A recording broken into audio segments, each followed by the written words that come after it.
Okay, finally, guys, our long-awaited newest product from Old School Labs, Vintage Brawn, is here. Vintage Brawn stays true to the old school philosophy of pure and potent ingredients. No artificial ingredients, no gluten, no GMO, and no banned substances. And what it does have in each scoop is 24 grams of the strongest, most premium protein on the market.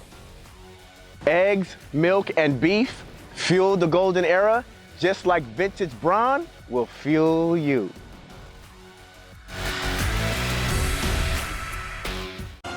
Bodybuilding Heroes and Legends Volume 1 by John Hansen is the book that celebrates the golden age of bodybuilding. This was the era in which legends such as Arnold Schwarzenegger, Sergio Oliva, Frank Zane, Robbie Robinson, Cal Scalak, and Mike Mentzer battled it out on stage for the biggest titles in bodybuilding. Read about some of the most exciting competitions that took place in the 1970s, including the Oliva-Schwarzenegger battles, Zane's first Olympia victory, and Scalak's controversial Mr. Olympia appearance, and much more.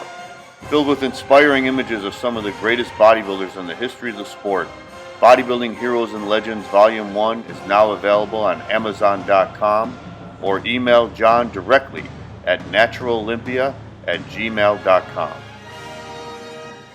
I will be forever the myth. You're the king of kings, There's always a pecking order. The little packers never mess with the big packer.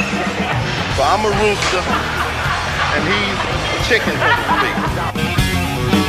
5, Episode 1 of the Bodybuilding Legends podcast is brought to you by our sponsors, Redcon 1, Old School Labs, and Florida Alternative Medicine. All right, welcome everybody to the Bodybuilding Legends podcast. Happy New Year. This is our first show for the year 2018. I'm your host, John Hansen, and we are glad you are back, or if you're listening for the first time, welcome to the Bodybuilding Legends podcast, where we talk about the old school days of bodybuilding. And on this season, this will be episode 1 of season 5. On season 5, we're going to be talking about the NABBA Mr. Universe competition, which took place every year in London, England. It started in the first official NABBA Universe contest was in 1950, but it really started in 1948 when John Grimmick won the title. And so our guest on the show today is Wayne Gallasch. And Wayne, as many of you know, is a true historian of the sport of bodybuilding.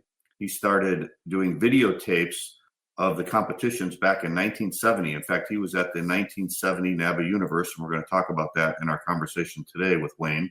And Wayne has videotaped and photographed many of the legends of the sport of bodybuilding, including Arnold Schwarzenegger, Sergio Oliva, Franco Colombo, Frank Zane, Bill Pearl, Reg Park, Dave Draper. I can go on and on and on. But Wayne had the foresight to actually videotape these people and take movies of them. This was before video. So Wayne had the foresight to do that way back in the day before anyone else was doing it. And thank God that he did do it, because now we have films of these legends of the sport when they were in their prime. And if it wasn't for Wayne, we wouldn't have that. We would only have still photographs. So Wayne was really a true icon in the sport as far as someone who was really instrumental and preserving the legends of bodybuilding as he did. So I've been a big fan of Wayne. He has a website at gmv.com.au because he's in Australia.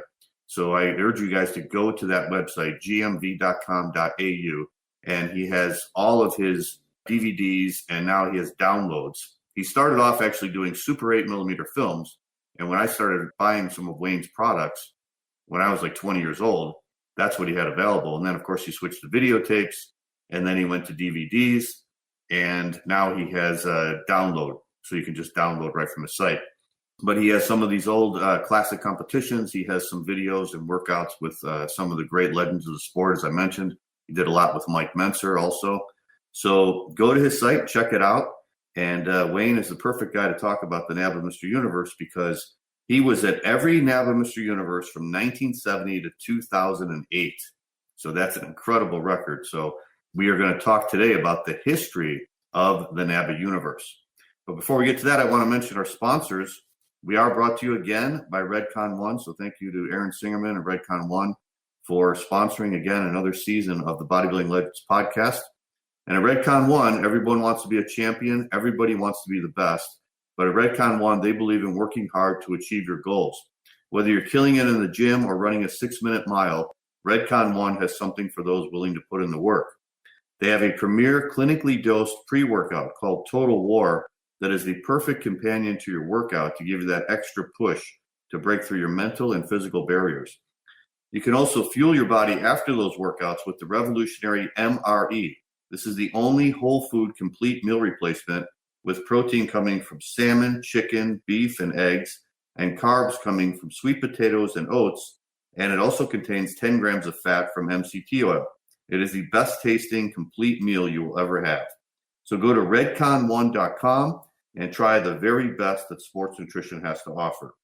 Redcon One, the highest state of readiness. And you can enter the discount code LEGENDS on the website and you'll get a 15% discount off your order. And we're also brought to you by Old School Labs. I have been with Old School Labs now for several years. And with so many supplements on the market, it can be hard to know which brand is the right one. As a 3-time Natural Mr. Universe and Natural Mr. Olympia winner, the quality of the supplements and knowing what I'm taking is very important to me, which is why Old School Labs is going to give you 12% off your purchase. So if you just go to oldschoollabs.com, use the discount code LEGEND12 at your checkout, you'll get a 12% discount off of any products that you order.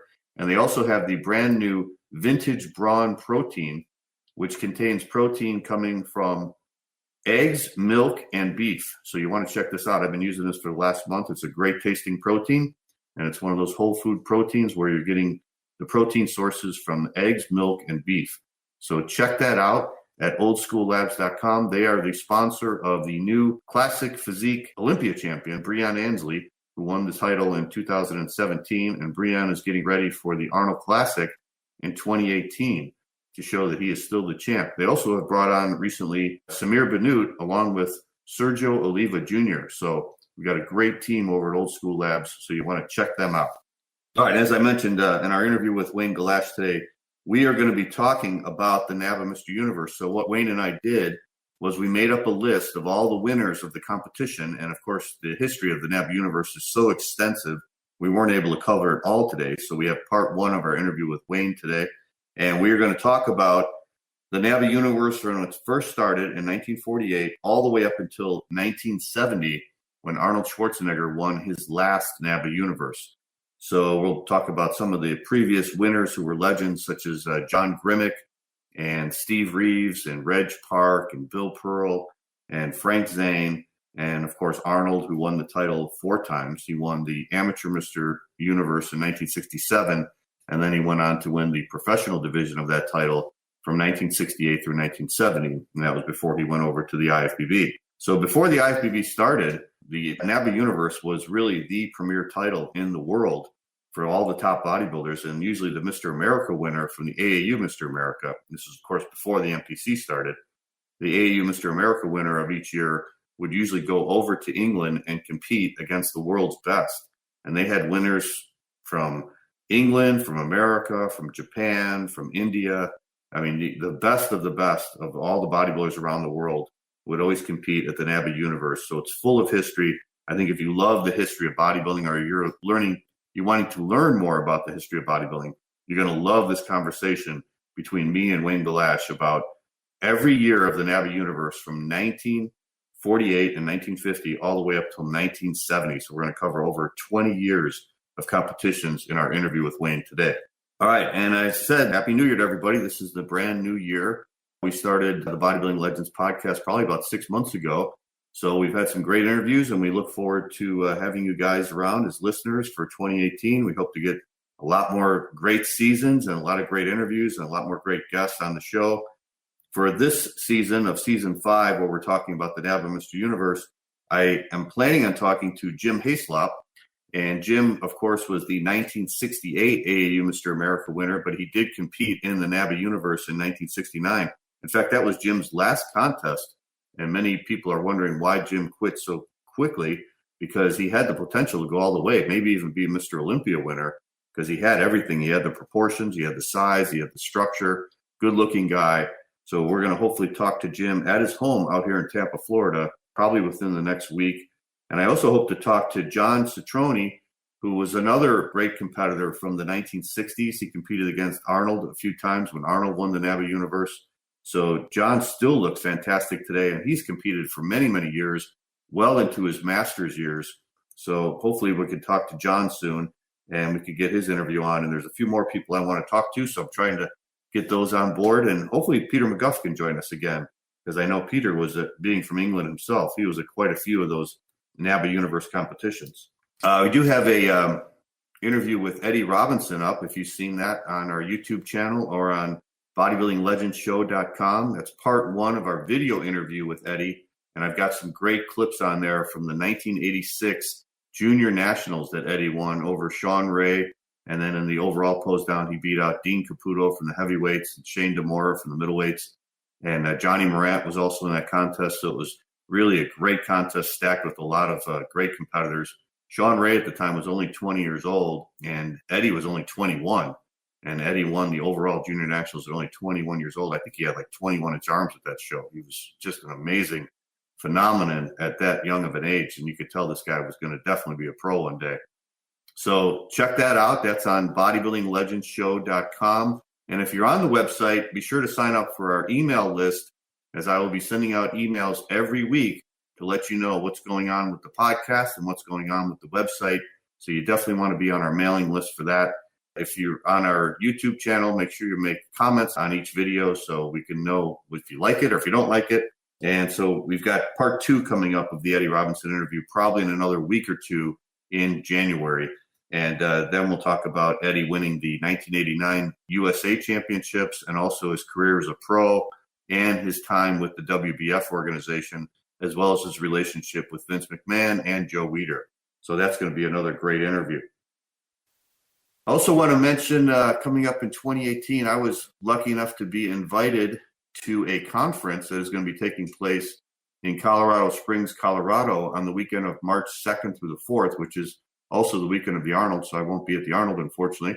But if you want to check out this conference, it's at www.aai-isma Fitness. So I'll say that again because it's sort of long. It's AAAI, 3 A's, -ISMA Fitness. And they are going to have a One World Conference in Colorado Springs, Colorado on March 2nd through 4th. And it's basically a bunch of conferences in order to get a personal training certification.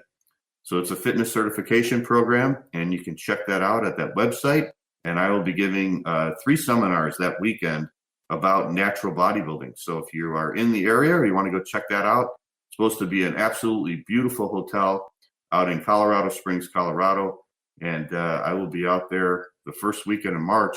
And I'm also planning on being at some of their other conferences this year, including Atlantic City in June and Cape Cod, Massachusetts in August, and then in Baltimore on October. So they've invited me to come to all their conferences this year.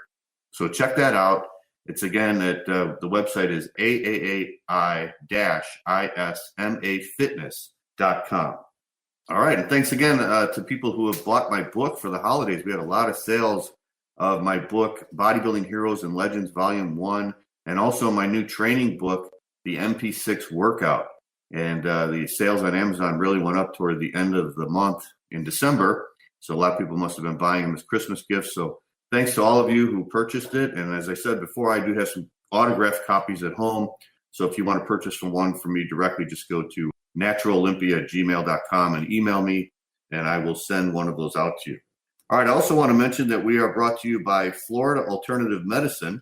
And at Florida Alternative Medicine, age is just a number. If you want to feel great, optimize your energy levels, burn fat, and balance your hormone levels to maximize your potential, then go see the experts at Florida Alternative Medicine and Weight Loss.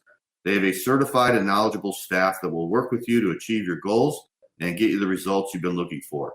They have a wide range of services that ensure you will not only look and feel amazing, but also be comfortable knowing they're there for you every step of the way. They offer very competitive pricing along with their quality products and services. So those are just a few additional reasons to give them a call. So call them for more information and experience firsthand what sets them apart from the rest. You can call them at 813-922-8939, or if you want to email them at info@flalternativemeds.com. Again, that's info@flalternativemeds.com. And again, their phone number is 813-922-8939, and they are here out in Tampa, Florida, but they will work with anybody from around the country.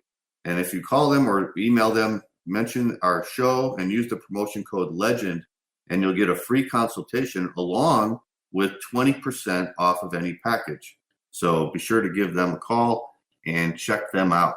All right, that is the intro to our first show of the new year. So here is our interview with Wayne Gallasch, where we talk about the history of the NABBA Mr. Universe contest. You're really going to love this interview. Here you go. All right, joining us from Australia is my friend Wayne Gallasch, and today we are here to talk about the NABBA Mr. Universe contest. And Wayne, this is a contest that was filled with some of bodybuilding's greats throughout history. And before the IFBB really got started, the NABBA Universe was the contest to win. And a lot of the AAU Mr. America winners, which at the time was the biggest contest in America, they would go over to the Mr. Universe. And so we had some real legends of the sport compete in the NABBA Universe contest. And a lot of people who are only following bodybuilding from the Mr. Olympia forward may not realize how great of history this contest really was.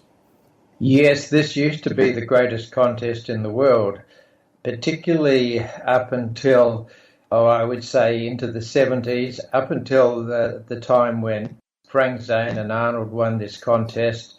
All the greats of American bodybuilding were seen in the NABBA Universe. Yeah. So the really first year they had the NABBA Universe was 1950, but you said that it really started in 1948, but it wasn't called the NABBA Universe then.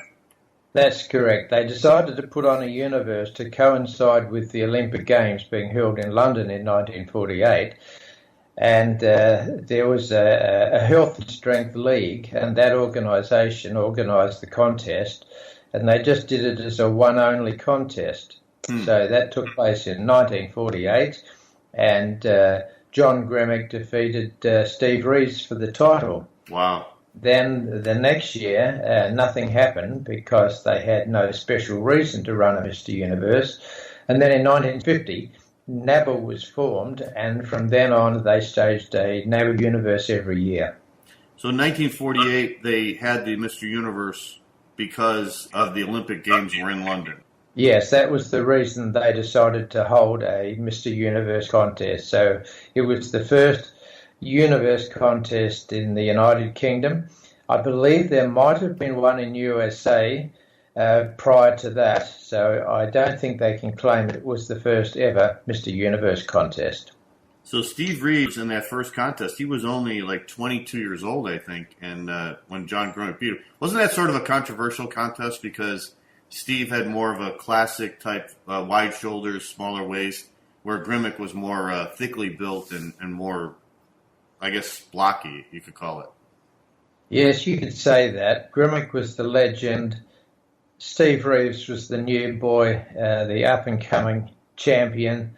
And I would say that the judges were probably more of the vintage and of the appreciation of the John Gremick style of physique, and that's probably why he won it. Not to say he didn't deserve to win it, because their judging criteria would have been based a lot on the past reputation as well as what they saw on the stage. And of course, John Gremick was a master poser, but then Steve Reeves wasn't a bad poser either. So it's a bit like the new young guy. If he's going to beat the old champion, he's got to be about 10% better. And of course, John Gremick won that title. I remember reading an article about Steve Reeves, and they said that he went to the microphone after he lost, and he said he thought John Gremick was the most perfectly developed man in the world. That's what he told the audience. Well, I haven't heard that story before, but Steve Reeves was certainly being a most gracious loser for saying something like that. Yeah. All right, so let's talk about 1950 then. Now, what does NABBA stand for, Wayne? Okay, National Amateur Bodybuilders Association. National Amateur Bodybuilders Association. Okay. So in 1950, then, Steve Reeves wins, and at 24 years old, and he wins the first NABBA Mr. Universe, and he beats out Reg Park, who's only 22 years old. So Reg was the new rising champion, and Reg is from England, and Steve was from America. Yes. Now, before the contest in England, I understand that Reg Park was a hot favourite, and also the British people were hoping to see Reg Park win because the Sandow statuette was being offered as the prize. I'm not sure of the exact history of this statue, whether it was an original from Sandow or wherever, but it was a very important statuette. And the British, I understand, were hoping that Reg Park was going to keep it in Britain. But, of course, Steve won that title, and you may probably do some research on that trophy and find out exactly where it came from, because I believe it had quite a history. Yeah, I think Randy Roach wrote a little bit about it in Muscle, Smoke, and Mirrors, but that's interesting that's where the Sandow statue actually started, was at the very first 1950 Mr. Universe in the NABBA universe. Yes, and now, of course, a version of it is the Mr. Olympia trophy each year. Wow, that's crazy. So the following year, Steve Reeves does not compete. Steve Reeves actually had a very short career.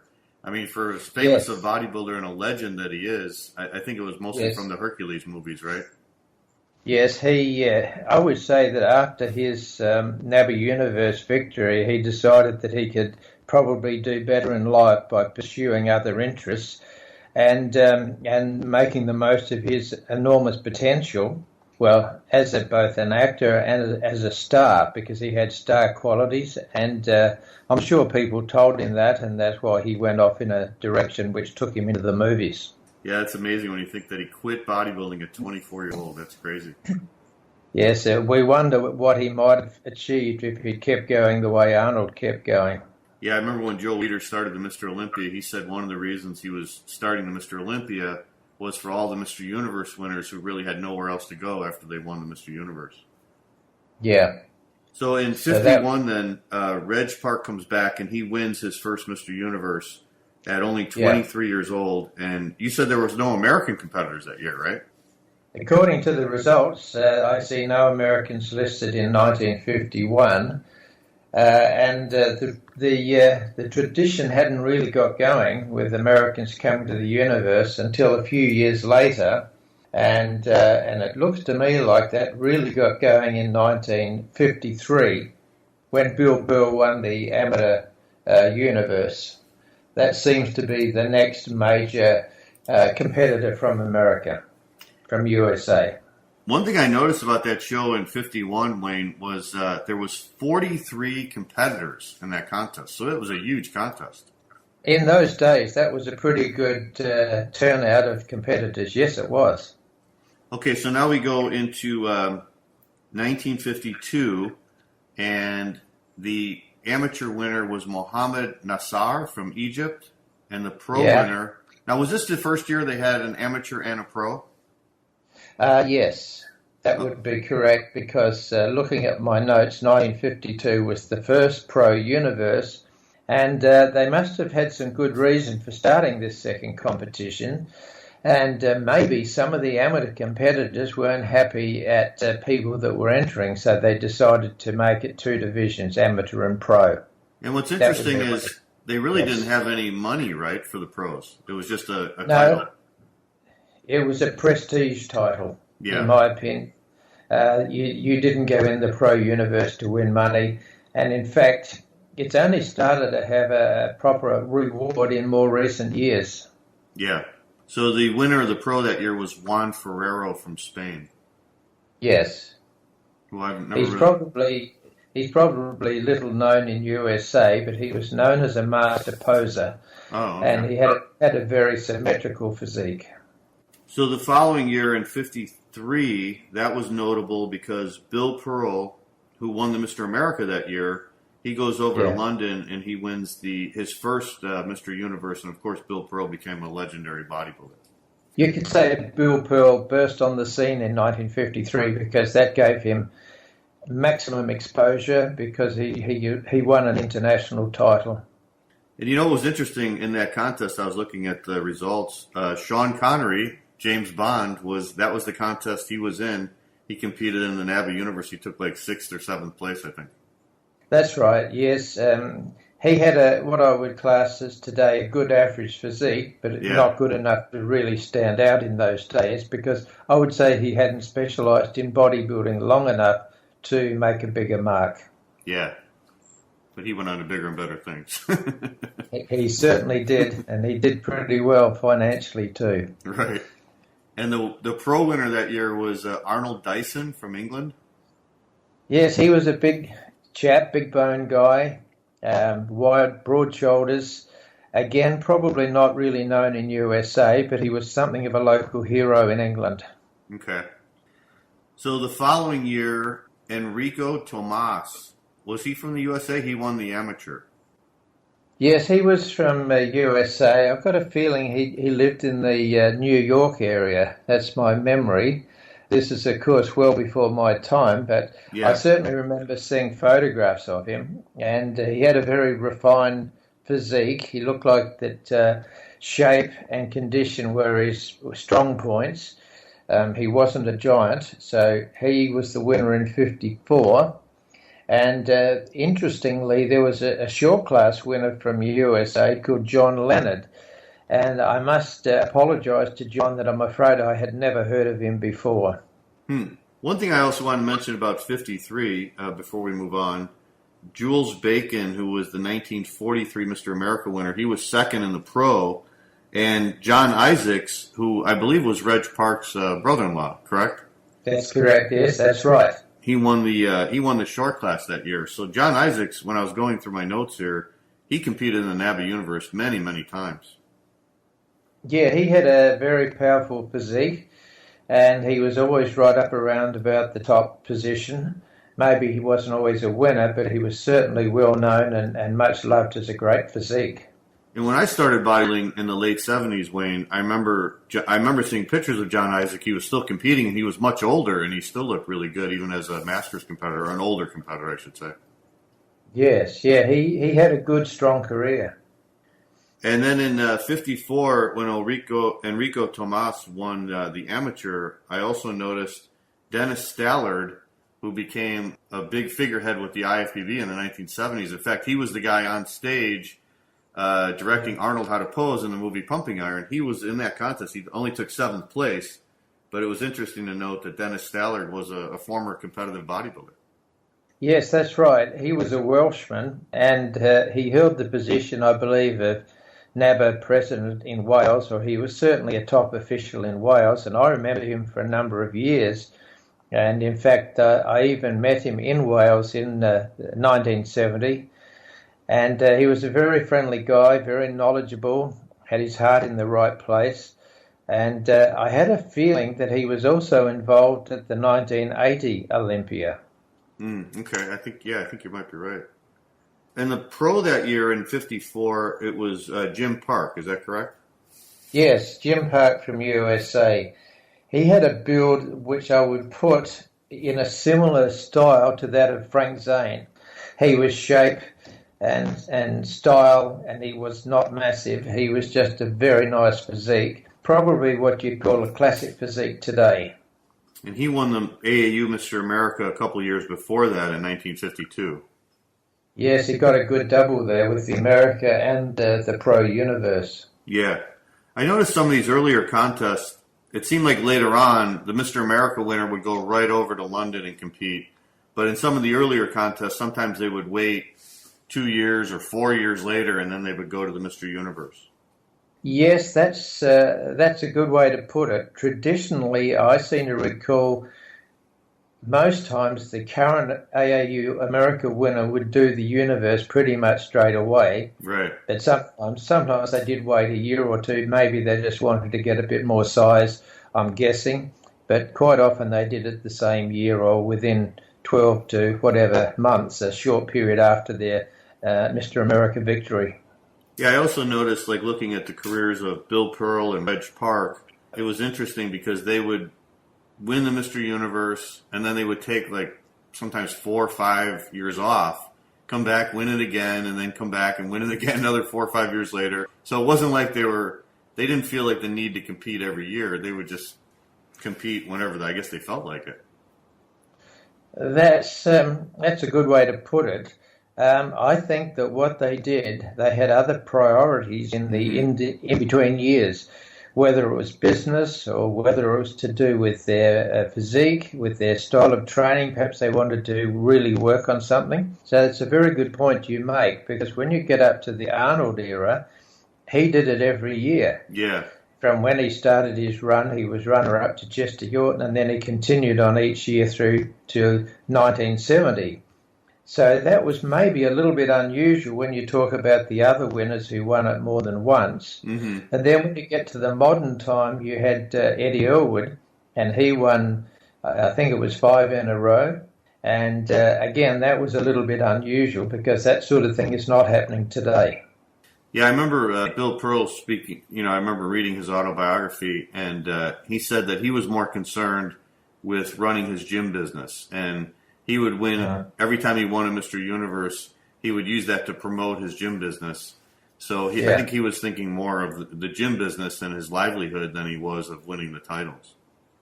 That's exactly what I thought at the time, yes. That he was moving his priorities to suit the circumstances of his life.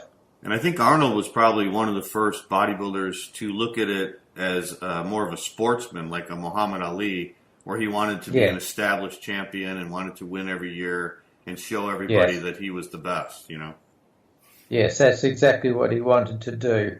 And to a lesser degree, Frank Zane was similar. Yeah. Because he did 70, 71 and 72.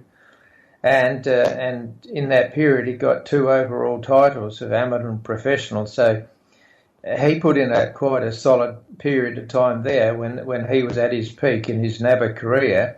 And what's interesting is that he also competed in the IFBB pretty much at the same time. Yeah. And I did a bit of research, and I saw that he did both the 72 Olympia and the 72 Universe in the same year. Yeah.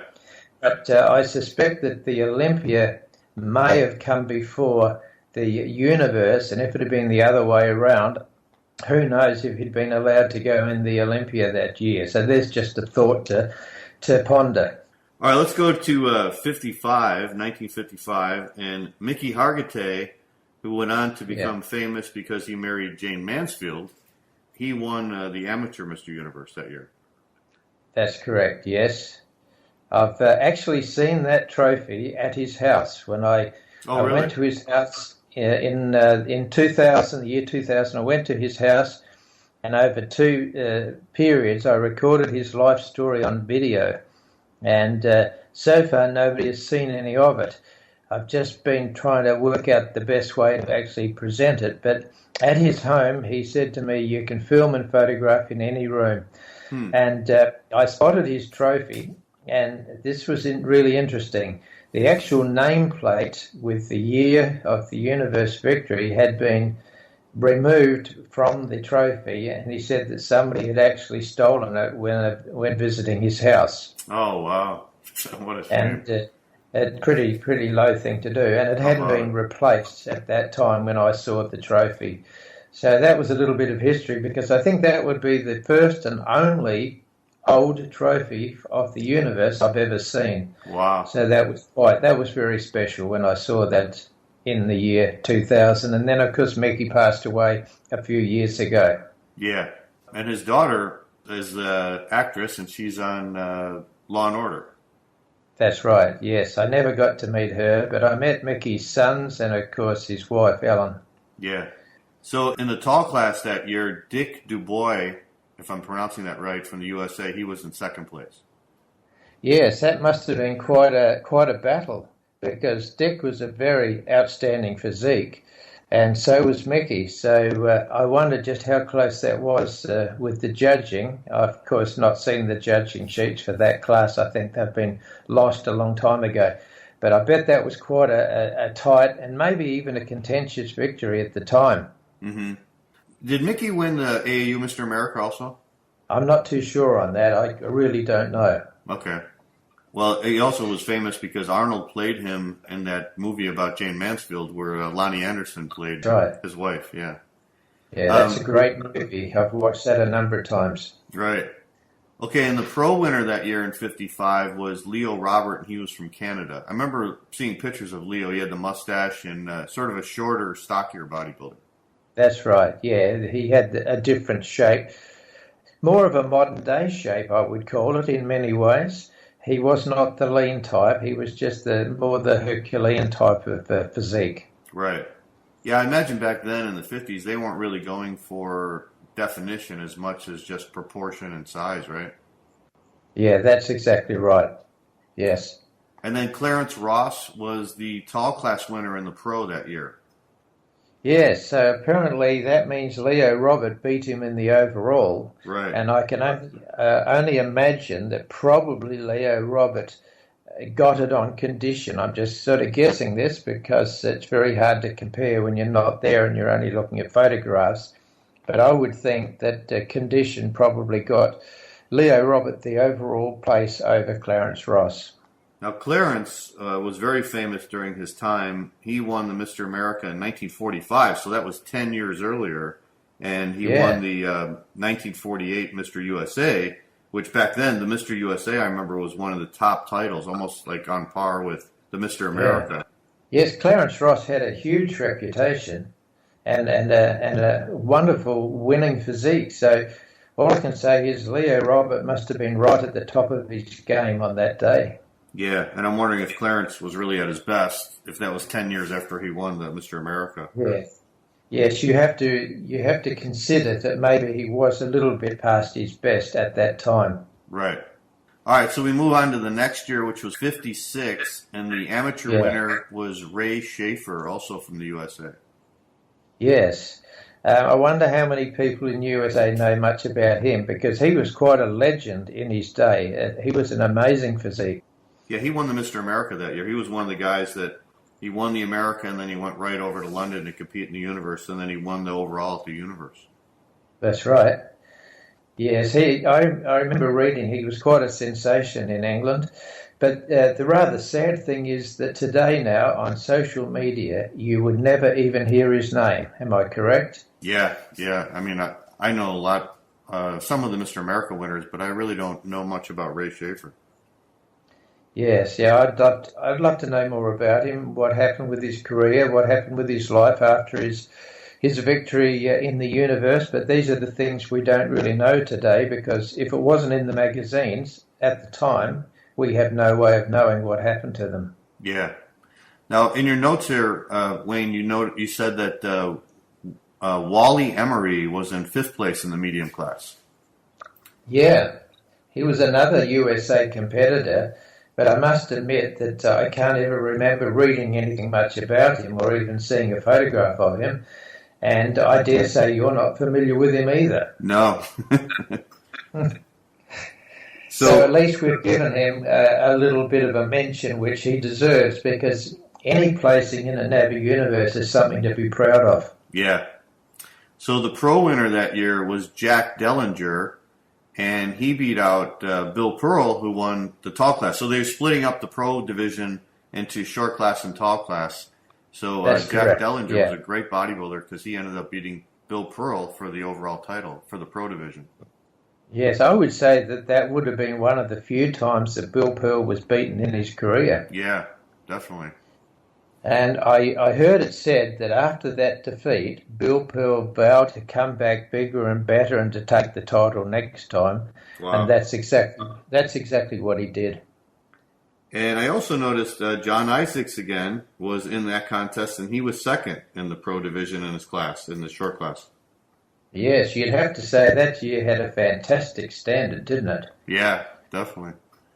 I mean, imagine Pearl, Dellinger, Isaac, and there are other top physiques in there as well. So that was a hell of a year. Yeah.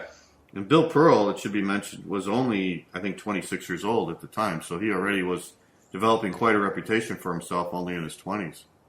Yes, that's true. And I don't think that he was probably beaten again for the rest of his career. Just thinking about it, I can't remember Bill ever getting less than being the winner from here on. So that was a big point in his career when he was defeated by Jack for the overall in 1956.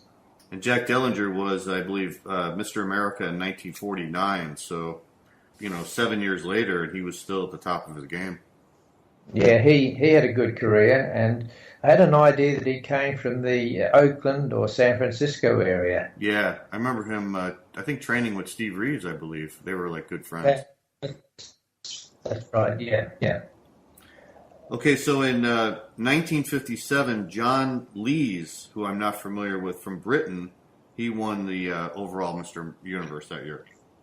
Yeah, he was a tall guy, a big guy, well known in England, but I'm afraid probably little known outside of England, apart from people that are real, lovers of history. They know about John Lees. I remember him being on the cover of Health and Strength magazine. Okay. And he was very popular in Britain.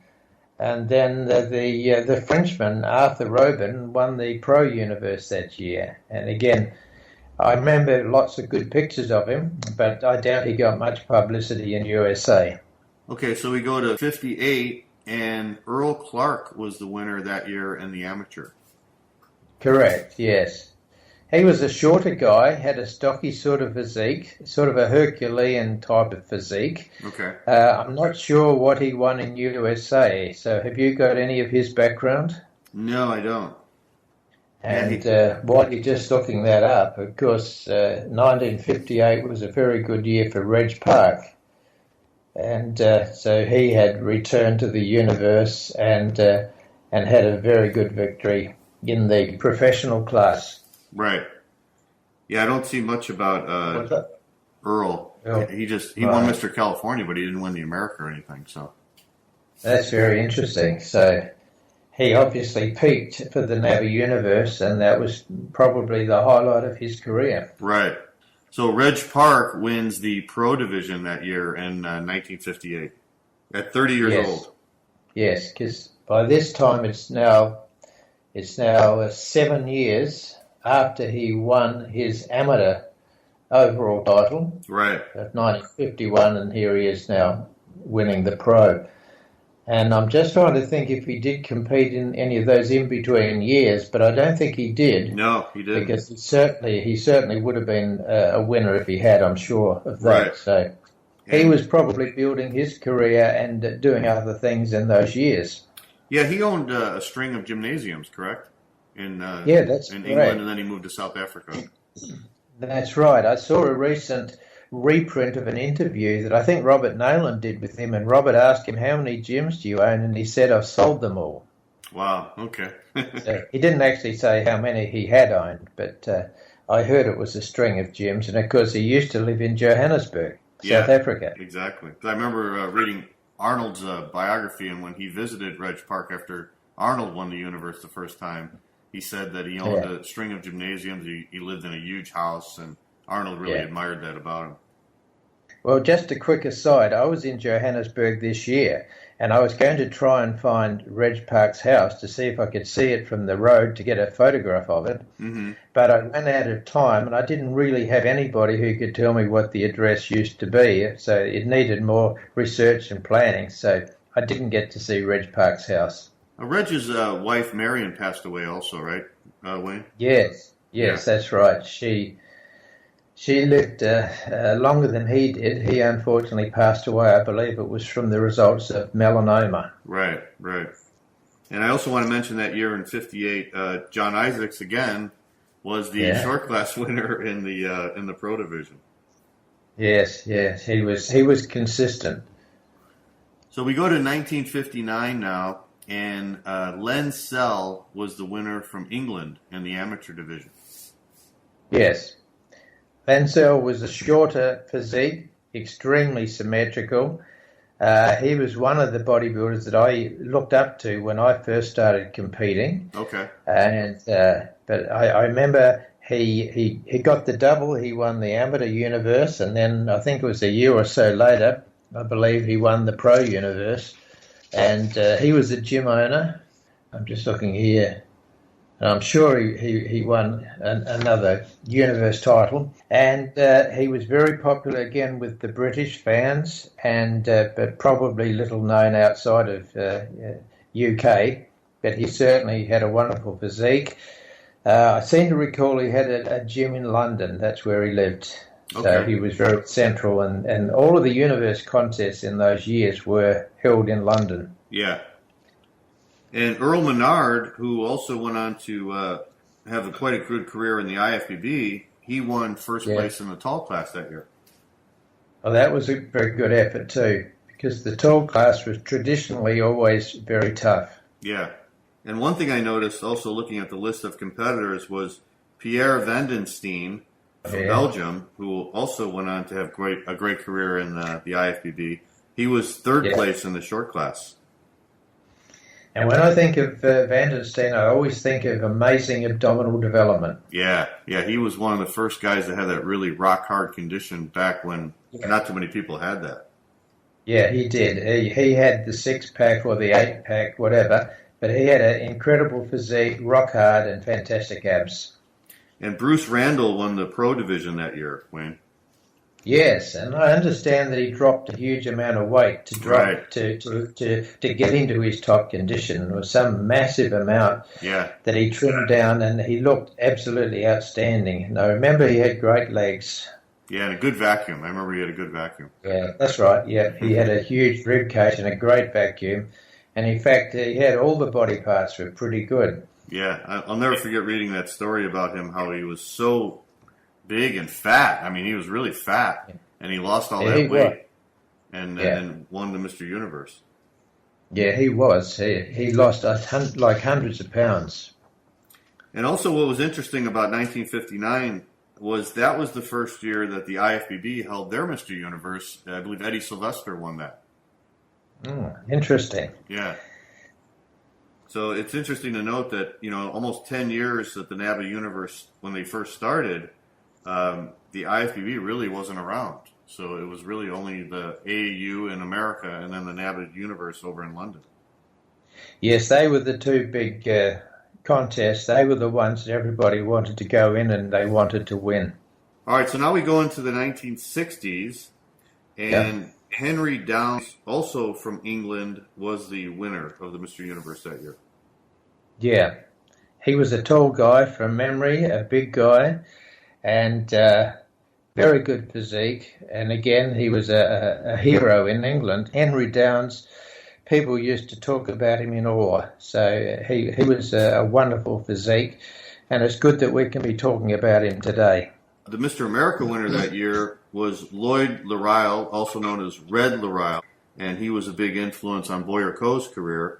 And he did well. He took first in the short class, but he just didn't win the overall that year. Yes, that's right. It was size beating size, I suppose you could say. And another interesting competitor that year was Tony Emmet, who became famous later on. So way back in 1960, Tony was fourth place in the medium class. Yes, Tony must have been pretty young back then. Yeah, I was trying to find out his age. I couldn't find it. But yeah, he had to be really young to be competing in 1960. And I was looking up on social media the other day, and I see that Tony Emmet appears to be living in USA now. Oh, okay. Yeah, I've seen pictures of him also. Yeah, that's the impression I got from his Facebook page. And the pro winner that year was Paul Winter, who I remember seeing him quite a few times because he competed in the NABBA Universe for many years. Yes, he did. He had a wonderful lat spread. I think you could say he probably had high lats. Had wonderful symmetry and style.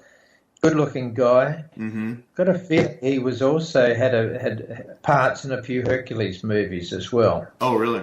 And where was he from, Wayne? Antigua. Okay. In the West Indies, yeah. But I'm sure that England was his home, but he came from the West Indies originally. Okay. To another episode of the Bodybuilding Legends podcast, I want to thank my friend Wayne Gallasch for calling in from Australia and giving me that great interview. And next week, we will have part 2 of our interview. So join us next week on the Bodybuilding Legends podcast.